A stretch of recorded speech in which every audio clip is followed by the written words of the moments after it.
win this £200 million. I don't know if anyone's seen that yet. Yeah. To be fair, they've made a couple of acquisitions last year, didn't they? Didn't they do Karen Millen and Coast last year, and then they're going to grow more, I imagine, this year? I suppose Elliot can probably shed more light on this side of things, I'm hoping. I don't know much about these acquisitions, but their strategy just seems to be to acquire smaller companies. So what they like to do is buy companies that are in distress. So they're not full price buyers. Okay. Well, generally not. Karen Millen went bust and then they bought it out. So really, it's an interesting model because in e-commerce, when you've already got that infrastructure of all these warehouses and you've got these big marketing teams and everything's nailed, there's a process for everything. Mm-hmm. You buy a brand, you basically buy in the logo, the equity behind that brand and the database. Mm-hmm. So from what I understand, they don't actually take the stock with them, or they might take a certain amount, but they try and run that down so that they can start again nice and clean, buying all the stock through their own infrastructure. Okay, that's interesting. It costs a lot of money to move stock through and from business to business, and you'll end up with a lot of dead stock as well that just hasn't moved. Mm-hmm. So ideally, you try and sell that off. So you'll see they'll say with Karen Millen, it went into mega sale to run down everything possible while they figured out and ranged up all of their new stuff. Mm-hmm. And then they'll re-platform. So they re-platform their app and stuff. But effectively, you're buying almost the license. Mm-hmm. You're buying the branding and the database and the equity of the years that have been before that. So it's not conventional business sale, I suppose. Yeah. So then they start using their own warehousing they've already got established, and they start using their own supply chains and things like that once they've ran that product through. Yeah, and also because they're so efficient and they'll have the costs right down, they know that if they look at a business and it's run at X amount of profit, once they kind of re-platform that into their infrastructure, they're going to save a lot of money, so they can see that they get an extra whatever on the net profit. And then they're buying all their media and stuff centrally as like a group, so they're going to get deals on it. So it's such a good acquisition strategy. Basically, once you've got the engine, you can plug anything in. And that's one of the strategies that I'm interested in using going forward, because we've got a group structure. So the concept is like, say, I've never been able to bring SEO and PPC in-house, but I've always wanted to. Yeah. But justifying people just for that in one business is quite difficult. But if you've got 3 brands, 5 brands, 10 brands within that group, and you can almost run it as an agency structure where you build each business into that overall infrastructure. It's the same with having an FD or whatever.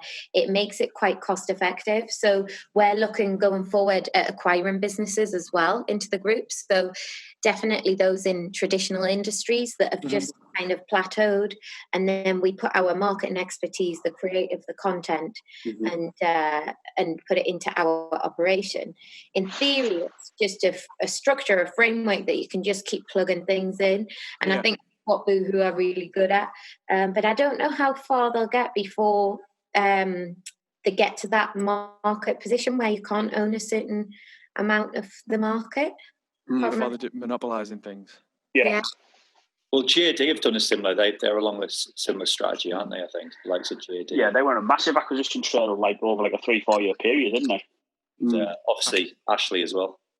I think JD slowed down though. They don't seem to have brought anyone. Been blocked from taking over Foot Asylum, haven't they? I remember reading something vaguely about. Yeah, that's a them being told to slow down a little bit. I think, Mike, actually, it's distressed businesses as well. So it's all kind of buying something when it's down and then building it back up, isn't it? Yeah, he's done that a lot with brands and retailers, hasn't he? So I don't know what your business strategies are and how you guys feel about acquisitions, because it's quite a good route if you want to kind of take out the competition. For us... Similar. Oh, go on, James, you go. Yeah, sorry for talking over me. I say for us, we're a one-service agency, we're purely PPC. But we are finding is we've always played on the specialist thing, and it's always worked well for us. We've got good, strong, loyal client base, and it is a good thing. But we found over recent times the cancellations we've had, which are no fault of our own, is one of two things. It's either location, So now we're opening satellite offices across other locations in the UK. So the first trial of that was Glasgow. So we've got Scotland based now. And the other thing is, do you know what? It's we need to look after all our search marketing, all our digital marketing. And even though there are a lot of agencies that offer full services that aren't very good, there are some good ones as well. So where we will probably look at the acquisition trailers when we need to go to something like organic search, need to make a bigger push on something like sourcing and things like that, where as an agency, we don't have the skills to be able to go and recruit someone we know is really good at SEO because we don't do it as an agency. So someone could tell us that they're really good, but we've got no way of proving it. But what we can do, you can look at an SEO agency per se that we know is performing well. You can see the retention figures. You can speak to their clients and say, okay, they must be good at what they're doing. They would be a good one for us to acquire to then start an SEO arm of the business. And like, what's your guidance on people who need services like what you provide within such a crowded market? Because I've had people asking me recently, oh, can you recommend agencies or freelancers or whatever? And when I started, there weren't that many to choose from. Mm-hmm. And now it's just like a mega crowded marketplace. It feels like people have left agencies and started their own. And it happens every day. Like if someone, majority of agencies we find, I'd use an North East as an example because that's where we're based, is you find the majority of agencies get set up by people who are really good at selling it, really good at talking about, I think I can do this myself. And they'll get to a decent level and they're all right. But you'll see the ones that are like, so for example, Mabel, that we started up 7 years ago, it was our birthday on Wednesday. So Lee was different. He was a service-led guy. So he was head of PPC at another agency. Didn't like where that business was going, so set up on his own. And he didn't do it with sales in mind or growth in mind at the time. But his numbers started getting passed around because he was good. He was different. It was a different message. Our no contract message has always been strong, a good reason to purchase from us. And we've grown with service first and sales second because people will talk about someone who is different because, like you said, there's that many agencies out there, and especially in PPC and SEO and social now. If you do have something different, you do have loyal clients and people talk about you in the right way, that's what makes you stand out. Yeah. Because we've been built for growth over how long I've been in the business now, 4 years this year. And it's working because we do have that different message, and it's been a big part of what we've been about from, I say, when I joined the business in 2016. I think it works because you specialised as well. It does, but it doesn't as well. If you've got 6 different marketing services that you offer to try and get your point across over what you specialise in, when actually you're diluting your message. Yeah, completely agree. It's why you have to be careful from bringing these other things. Like, we know we could go and say, we could employ some people for SEO now. We could go to our 350 clients and say, by the way, we do SEO now. Do you want it? And we would probably get at least 50% sign up very, very quickly. But it would be for completely the wrong reasons because we wouldn't know it's going to be the right service and things like that. It would dilute our message. People start complaining. We get higher cancellation rate. It doesn't work out in the long run. So it's got to be done properly in that respect, which is why we haven't jumped and just employed someone to do this and someone to do that. It has to be measured. It has to be at the right time. When that time is, don't know. Obviously, this whole COVID situation has brought an opportunity for us because some agencies are probably going to go under. The ones that don't have cash in the bank, who haven't invested more in the company and probably give themselves bigger wage packets than they may well deserve. Ones that go invoice to invoice, you're going to see them go, but there's going to be some good stuff maybe going about and some good opportunities for us. So maybe it's at the end of this where we change our methodology and go more full service. I was just going along the line of, it's interesting what you're saying now about in terms of the acquisition. We're less acquisition, but we're definitely, where you mentioned kind of being able to like, almost like pool the talent and use, like you've got several businesses there that you can justify a role for kind of thing. Yeah. So our route is almost, we've got this, I dare say it's almost like a production line setup that we've got, the way that we work from prospecting through to sales, account management, the way we build and the way we research the products. And then we're basically just taking it and kind of copying it, like copying it across and opening up several more businesses. Completely different. I mean, obviously we're software as a service, completely different offerings. Some are around the e-commerce industry, some aren't. But we're looking at growing businesses that we can grow in a similar manner. So we can take the expertise that we've got within Salesfire that we've learned, and really, I don't think anyone, including myself, was established in a particular role when we started off 3.5 years ago. Yeah. But take those skills and then just have people replicating them, really replicating around these other businesses. So that's kind of what we're looking to identify as ideas where we can grow them in a similar way. If we're looking at something where we've got to go from scratch and just completely learn how to market it all over again, because it's a completely different angle, that's what we're trying to avoid, really, I think. Totally. And, I've been through it. I've built it from scratch, a warehouse with IKEA shelving in, and learned HR from scratch and all that stuff. And when you're faced with starting up again in an industry that you just don't have a clue about, you're just like, oh God, this is going to be so much work. I think at the time you work every hour because you're so motivated. But at the start of the journey, if someone would have said, oh, I'm just going to tell you everything that will happen and how much you wouldn't do it. You would never do it. But I'm the same. So the concept we're going for, we could have just set up one business, but why not set up 3 at the same time? Because you're almost doing the same work across it, like you're saying. Yeah. About replicating that. So we're setting up a Shopify site, we may as well be setting 2 up. We're hiring someone in SEO, we may as well have them working across 3 things. We've got a warehouse, we may as well be shipping more than one brand out of there. So it's sometimes easier to do more than do less, in a way. Yeah. Can I just ask as well, Richard, because I'm quite curious about this. Why the pink? I was quite interested to see that you've rebranded with pink. I think it works quite well. It makes for quite a nice. I like that. In corporate branding, you never really get pink. You get it in fashion or whatever, but when you scroll down LinkedIn and you see your logo, it really stands out in all that corporate, quite masculine colours and stuff. So I think that's good. Good to hear that, actually. And actually, I did wonder if you guys were wanting to appeal to that kind of fashion e-commerce and that kind of stuff, because it was just a really interesting choice, and I was really pondering what made you go for it. Definitely, our biggest client share is fashion. 100%, I'd say. I think when we started out, we were definitely the most effective as a suite of tools on fashion sites as well. I think that's fair to say.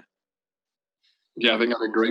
As you say, I think telesales' predominant focus at the point of startup was literally looking at fashion, like your fast fashion stuff, or I suppose not so much high end, but we were moving down that way. So, as you say, it must have played a part in it at some point, looking to twin up with that side of things and make it work that way. Well, it definitely caught my eye, and from a fashion background, it obviously did a good job. So it's high praise. Thank you very much. It's strange that a lot of brands go for that sort of cold and corporate look when there is real people behind these companies, and that's the people. It's so you know, Elliot. See, I wouldn't say, James, yours is too corporate though. To be fair. No, we haven't. We've gone for more of a baby blue. It's a bit more of an effeminate rather than a very, very bold and harsh blue. Yeah, and I think the font's very welcoming and stuff. We use the yaw. Playful, isn't it? It's not. We don't want to be that big corporate brand. There's more of a personality behind our company than that, despite what Elliot thinks. I think it's interesting where things are going in terms of branding and how to stand out, because there was that whole movement of everyone just going a certain way, with the masculine design and everything. We had to go everything capital, not handwritten font, and really we should go black and white.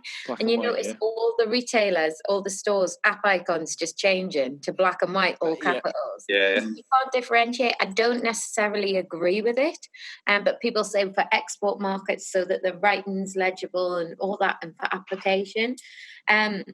But I think, we're moving into a space with where branding and interiors and creative content and stuff has to be a bit different to cut through, because there's just so much out there.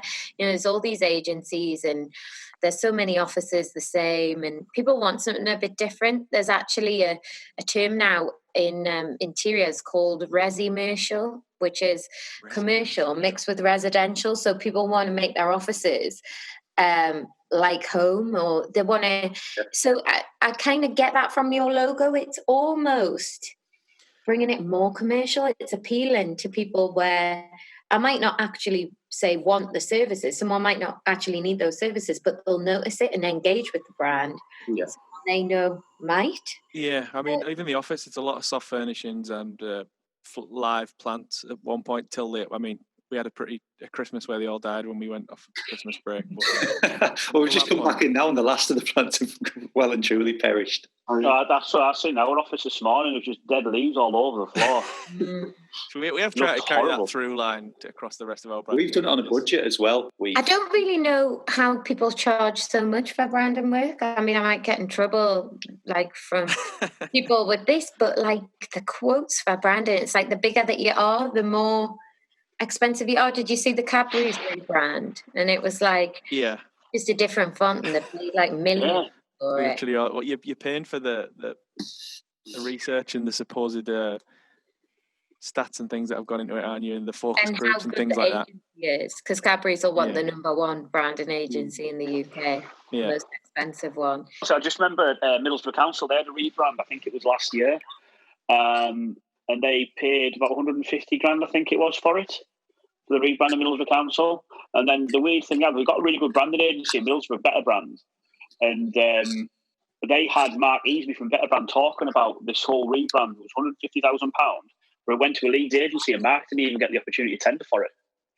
Wow. Which is absolutely crazy. But yet North East Tonight, however it's called, Look North, whatever, they had him like having the opinion piece on the news about it. But it's surreal, like £150,000 from Middlesbrough Council going to Leeds, I think it was. Mm-hmm. It seemed a big amount of money to do. It's counterintuitive to what they're trying to do with the digital around here as well, isn't it? Absolutely. You could have spent 140 grand on digital ads and like gained revenue through it or something instead of spent 10 grand max on branding. Yeah. I mean, it's probably just logos, a slogan, and some brand colours, isn't it? But that's my simplistic point of view, and I know a lot of people will not agree. But there's definitely a market for the most expensive thing, the most expensive service, isn't there? I watch this program where there's this chocolate bar that's like £100,000 or something, and literally they said there's a market because there's always somebody who wants the most expensive chocolate bar. And I feel like that's the same with agencies. We went with an agency who were described as the racehorse of agencies. It's like 40 grand a month or something fees.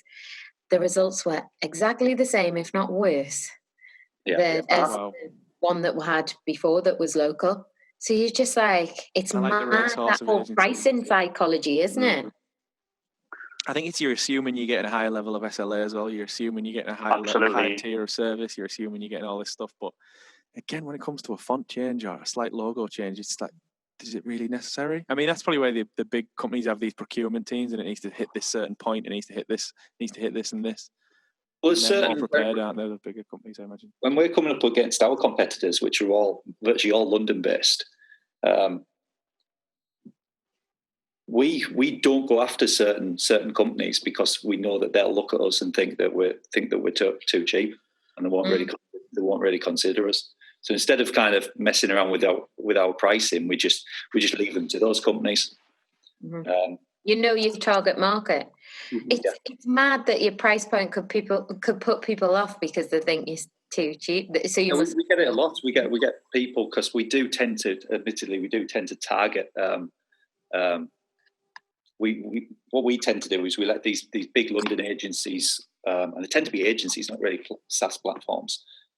They do the marketing for the education piece. Once they've got them on board, we'll then come along and kind of, I dare say, undercut, because we're in a nice position being in the Northeast, and we don't have. I think one of our rivals is they were paying 600 grand a year for their offices. And we're paying a lot because we've got a lot of floor space, but I think ours comes in at about 60. So immediately we can undercut, and we often get clients saying, "How do you afford to do it at this price?" And literally, we're a multiple of 10 cheaper than our competitors, still making good money, but I think a lot of the time they're just dressing things up, aren't they? And almost pushing out ideas that's kind of probably putting more time into it, more communication than what's necessary for a customer just to justify the money, I think. How have you handled the branding for the new companies, Alice? Have you done that in-house, or are you taking that to an agency? Yeah, so I got quotes which didn't come in that expensive in the grand scheme of things, like about 1.5 grand each for the brands. But then I was like, but I can have a graphic designer in-house full-time to do all the infographics, the web design, the logos, video graphics, like anything that I want done. And I just think it's a dream to have a graphic designer in-house in a small company, you know, where you wouldn't usually be able to afford one. I just thought, if I'm going to pay for 3 lots of branding, I may as well get someone in, because I know, again, this is going to be controversial, but I can't really get my head around the freelance rate. Like, I get that people don't get holiday pay, and I get that. But if you're really good at like marketing yourself and you're working full time, the day rate is insane. Like, I don't, and you guys can correct me with this, but I don't get the agency rate either. Like, I can't get my head around 500 quid a day. Like, I can't. You're paying for a receptionist. You're paying for almost the dressing around everything, I guess.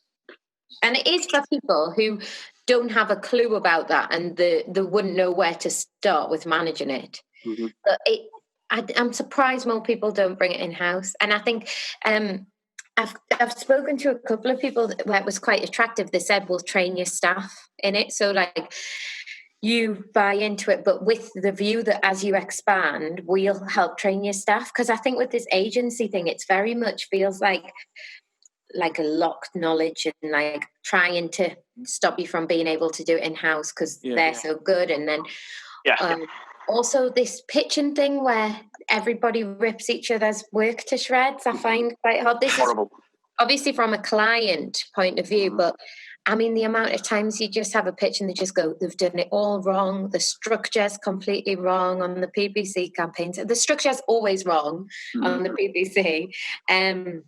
We're going to get you 4 times revenue by restructuring and all this stuff. But you just hear it every time, and the revenue doesn't necessarily go up. I know that I've got a naive viewpoint, but I suppose I'm just saying what the client's probably thinking. No, you're absolutely right. It's one thing we've looked at as an agency is I mentioned 2 like cancellations that are out of our hands early. One of them that has started cropping up in the last 12 months. Another one is in regard to taking things in house, because people do want to pull their talent, have more control of it in house. And I completely get that. And the model you're going on, where you're looking to have multiple brands within one group, it makes sense to have something in house. But what we're trying to set up is like a complementary service, like an in-house PPC service, more of a consultancy thing where people would like pay a small retainer fee to Mabo. We'd work alongside your digital marketing team. It means you get access to more of our Google Premier Partner support that we can get you to as well. But also, your guys may miss out on something that our team are talking about on a regular basis. You know, we've got a team of 50 people, all PPC specialists. Yeah. That talent pool can help people in-house teams rather than charging 10% of your spend on what would be a huge group of businesses, which, you know, it's cheaper to employ someone else, but you pay a smaller retainer fee, but get that level of consultancy and support from an agency that, apart from the day-to-day management, which you can do yourself in-house cheaper if you've got a group of sites. Yeah. I think there's a massive opportunity around consultancy where you're training people for in-house work and helping structure the teams. So it's funny because it's an industry where you're trying to keep people reliant on you, but and it might sound counterintuitive to think the other way around, but it just, as well, you're going to get good word of mouth referrals. Of course you are. There's always going to be clients that want to outsource and don't want to have to touch it, and there's always going to be some people that want to bring it in-house. So diversify and offer a solution for all. It's a simple thing. We've got our in-house trainer who doesn't do much outside training, but it's something we've looked at. He was on the podcast a couple of weeks ago, Matthew. He's brilliant at delivering training for our guys. So he does it for new staff, existing staff, etc. But there's no reason why we can't look at that as an external offering to, again, people and yourself. You can have a group of websites where, you know what, you don't want to go down the agency model, but there's that level of support you can bring to your staff in regards to training as well as other things. Mm-hmm. It's a no-brainer to try and offer a solution for that. I know we're coming up to 3:00 here. I know people have got things to do. James, did you say you had a couple of questions? You had a couple of things you want to go through, or have you already gone through? One thing we've been talking about a lot over the podcast, and I know Rich hates it, and I love the whole subscription model. I've seen it pop up on fashion quite a bit recently over the last 12 months. Is it something you ever really looked at, Alice, with Pink Boutique in regards to, like, let's say there's a subscription model, let's say someone could pay you a monthly fee, you can say, okay, these are dresses I think are going to be really in season for party season this summer or something like that? Yeah, so one of the things I wanted to get off the ground was kind of basically I thought that customers were either a midi dress customer or a mini dress customer, right? As a woman, generally you like your legs or you're not as big a fan of your legs. So, so in terms of looking at customers and segmentation, it's quite hard with fashion because people have all different concerns. But I thought that was a good rule. If you had an absolute rule, you either tick that you're a midi person or a mini person. And then we're going to try and work in things that flattered pretty much everyone. So we knew that peplum was really good because if you're tummy conscious, then you wear that. And like a bit of a sleeve was good, and not too high a neck but not too low a neck. So I'm trying to think about how to commercialize every outfit. So the idea was it would be in a letterbox size, and you'd literally get it delivered. But what it always comes back to with fashion is returns, and returns is a huge cost in the business. And in order to offer it, you'd have to have some sort of incentive on price, which is subscribe. But really you couldn't afford it with trying to get the postage in as well. And then we're finding certain dresses wouldn't fold up in that format, and we're going to have to design into 24 dresses a year. And it was quite hard because it's very subjective fashion, it's a bit like years. Everyone's got their thoughts on what they like, the colours, the fit, what they're self-conscious about. So it's not the type of business that it is easy to do subscriptions for. Absolutely, beer, you get it every month, the beer subscription thing. It's easy, you're not going to really change your mind, or you might have a selection of 5 new beers to taste, but if you don't like one of them, you're not going to kick off. And you're probably not going to return the box. So no, absolutely. I just think fashion is a really quite complex business to run. You're launching new lines all the time. We launched between 12 and 20 new styles a day, which you've got to shoot, you've got to buy. I mean, our competitors were launching 100 new lines a day. So people go on. It's an activity to browse.